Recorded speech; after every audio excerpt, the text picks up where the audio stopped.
ही अशी पट्टी अशी इकडून तोडायची, इथे फोल्ड करायची इथे अशी, परत ते पेस्ट लावून घ्यायची इथे अशी, म्हणजे तिखट ते, आणि ह्या साईडला पेस्ट लावायची, परत तो फिरवायचा असा. हा बघा असा फिरवल्याच्या नंतर कोण तयार होईल, त्रिकोण.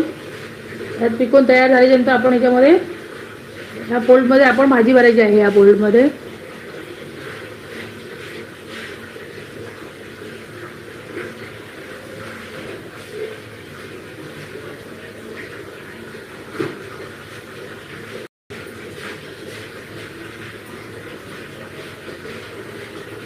हे बघा